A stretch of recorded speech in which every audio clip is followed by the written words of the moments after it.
Stock Jeep tires, we don't need these anymore. Wait, now I have to pick those up. Dang it!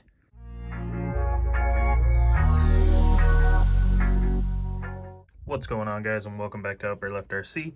Today, short video, I'm going to show you how to mount tires on these beadlock wheels in case you don't know how. I got a set of RC4 wheel drive, steel stamped beadlock wheels in black. There's the part. And then I got Rock Creepers, rock crawler tires. Anyways, I thought they looked pretty cool. They got a good aggressive look on them. So we're going to get these mounted up. The first time I did this, it was really difficult. And so I figured I'd make a short little how-to or tutorial, I guess, on the way I did it. It's probably not the best way to do it, but it's a way to do it. So I'm going to go through that, and then we're going to pop them on one of my trucks. I'm not sure which one yet, but we'll put them on something and take it for a spin. All right, so let's pop into these things and take a look at what we got. So most of my wheels that I use, these are super like sticky. They're really nice soft compound, but they feel really grippy. I like those. Actually all of the wheels I run without the stuffing in them, but these are so soft. Like, I'm barely squeezing them and they're warping. I think these ones I'm gonna have to keep it in there, which is new for me, but yeah, let's do that. I'm gonna bust these open real quick, see what else parts are in it, and then we'll get to the install part. So we got the stuff out of the package here. Let me move it out of the way.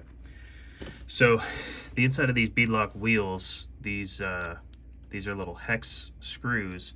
These are actually 1.5 hex screws, so I have to use the 1.5 millimeter or meter, whatever it is. 1.5. This is a 0.5. This is what most, like on the Scx24s, almost all the screws have a 0.5 hex on them. So you will need a separate hex that doesn't come with these at 1.5 to be able to take these off. I'm just gonna disassemble these. And I'll do one. I'm not gonna do all four on camera. That would be just silly. No one wants to watch that. I really like the look of these black wheels, but I'm also nervous that working on them, I'm gonna scratch the black paint. So, gonna be a little gentle as I stab the hex screw right into them. I'm not sure what I want to put these on yet, but definitely want to put them on something. I'm torn about adding any sort of aftermarket wheels to the Betty, the Scx24 B17 Betty, because I really like the stock wheels that come on it. It's got that green, like a faux beadlock, but it's green that matches the body really well. So these will probably go on the, maybe the Chevy C10 will look good with these. Not sure. Get them apart real quick. So I'm not going to take that screw out completely. This one, and I should have thought about it beforehand. So these little triangles here, only two of them line up perfectly with the hole. This happens to be one of them, so the screw's still slightly in there, and the one's on the opposite side. All these other triangles don't line up exactly with the holes. That's how you're gonna know you're gonna get it back on this piece correctly. You wanna find the triangle where the tip of the triangle points right at that hole. That way when you line it up, it still looks good. If you line it up with a different one incorrectly, the wheel gets all jacked and odd. Okay, so take the little insert here. You kind of mush it in to the inside of the wheel.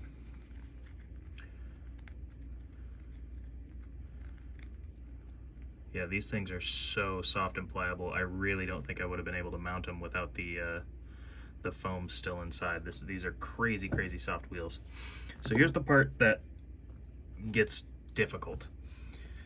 So when you're trying to slide this middle section in, it'll sit right here, nice and easy on this bead of the wheel. You can see how the bead of the wheel sits right underneath that. You want to make sure it's lined up to where you have an even amount of bead everywhere. You don't want one sticking out like this, because then when you bolt it down, it's going to look all goofy and weird. So you kind of want to be gentle with it at first until you get it put together really well, and then you want to hammer down on it once you got it in place and get these things nice and tight. So we're going to line this faceplate up with that little triangle across from it.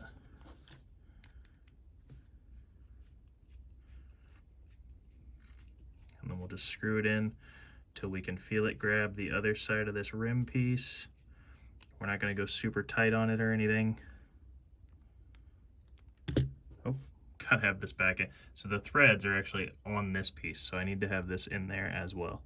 I could feel it coming through, but I was like, wait a minute, that's not right. This is where it gets difficult, holding all of these pieces together and lined up correctly.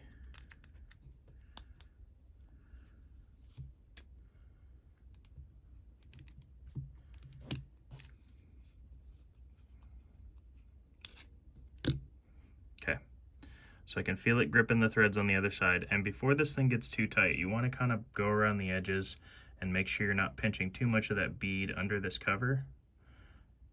So, oh, geez, I'm not even on camera. Sorry, guys.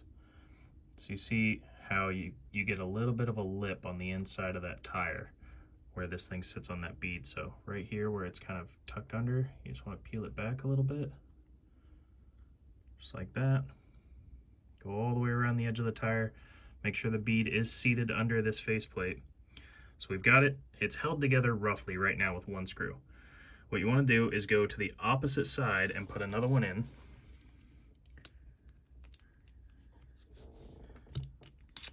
So, and I can see it's slightly askew. There we go.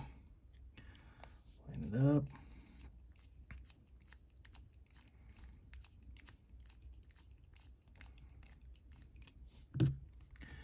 I can tell it's not lined up because it's not going in that hole, so I need to try and twist this a little bit.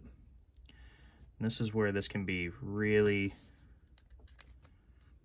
frustrating, is trying to get all these things lined up and held together and make sure the wheel is seated well inside of it at the same time. So I think we're finally getting somewhere. Yeah, okay. So we got both those sides in. They're not tightened down super tight. We're going to go around and just peel this again just to make sure it's only gripping the bead, it's not gripping the sidewall of the tire.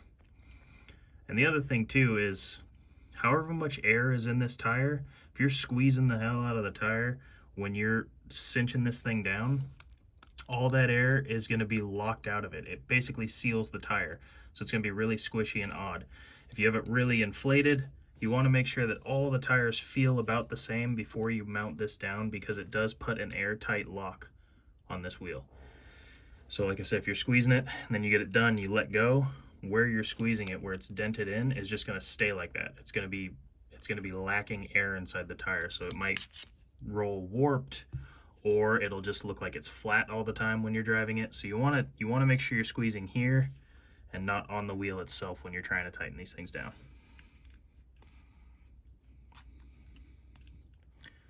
So we got 2 in there. We'll get the rest of these around the outside, around the outside, around the outside.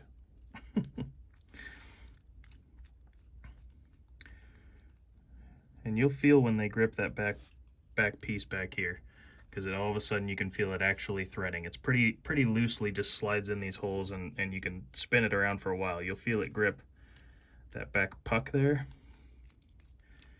It's just kind of hanging out. Spin, let it find it, and there it is. Now it's in there. And we will tighten all these down. You want to make sure that once we get all these in here loosely and holding onto the tire well, that you want to go, I'll just show you rather than explain it. It's the same thing they do if you take your car to a tire shop and they mount real tires onto your car. You never just start with one, crank it all the way down, and then go in a circle. You actually alternate back and forth across from one another. So as you're tightening this, if I crank this one all the way down as tight as I can, it's going to push this bead in, and then when I tighten these, it's going to be offset and off center. You want to go from like 1 to here to here to here to here to here and back and forth. Always go from 1 and go straight across to the opposite side. as you're moving around. So we'll start with this one. And you don't want to crank it all the way down. You just want to do the same pattern a few times until it gets nice and tight.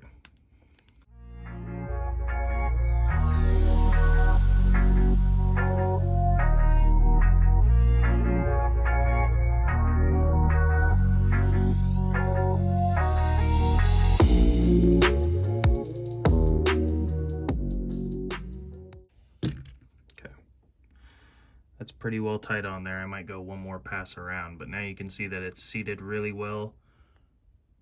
You got the bead sitting under the rim nice and right where it should be. Got good air in it, and it's seated well. It doesn't have a side that's popped out too far or anything. That's one thing that I had to redo one of these when first time I ever did one, because I didn't know these little tips and tricks. So we're pretty much there. This one's done. I'm gonna do the other 3, get all 4 of them done, and then we'll pick a truck to put them on. All right, guys, so we got all the tires and wheels mounted and done. Doesn't take too long to do, but we got them all. They all feel like they got about the same amount of air. The beads are nice on both sides, front and back. And I think we're gonna mount these to the Jeep. It's the newest truck. It's got these stock wheels that we've ran on multiple different vehicles now, so let's try something a little more aggressive, a little smaller. And I also forgot to mention I brought the grease over. So when I first did a set of these, which they're now on the Charisma MSA 1E, the white version of these, those Mickey Thompson Baja claws, I had a hell of a time getting this back big disc piece through the wheel.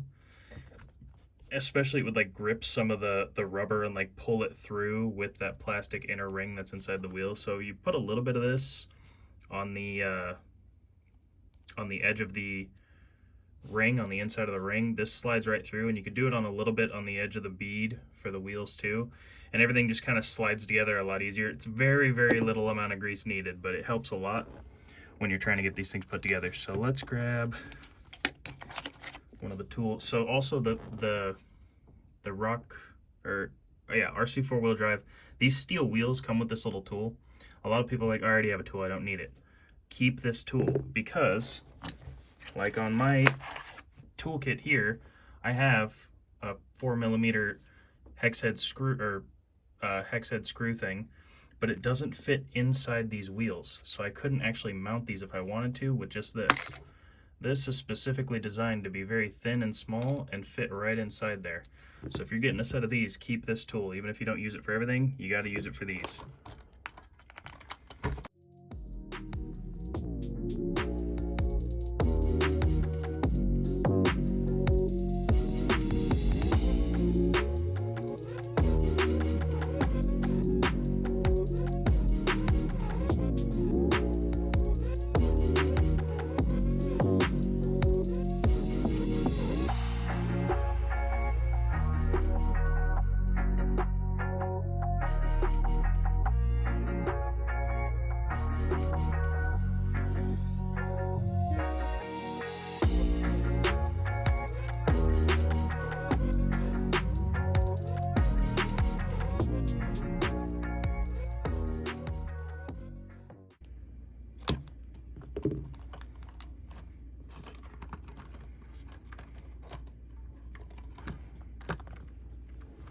Alright guys, what do you think?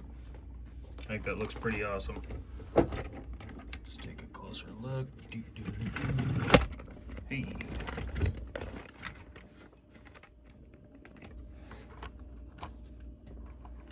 I like the look of those.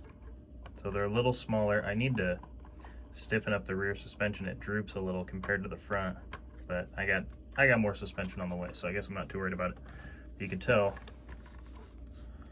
side by side they're a little shorter, they're a little wider. I don't know if that'll show on camera very well. Here we go. They're a little wider, but I think they just got a little bit more of an aggressive look to them, and I really like that. Yeah, that thing looks pretty sweet. So let's get a few shots of it running around the course, have a little fun, and that'll be the end of the video.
All right, we've gotten to this. Let's see if with just some wheels and tires, if it can make it up here now. Oh, realign. When this thing was stock yesterday, it couldn't get up this thing. Dang. Just some wheels and tires and it changed its ability to get up that. Let's try and get another angle on that thing.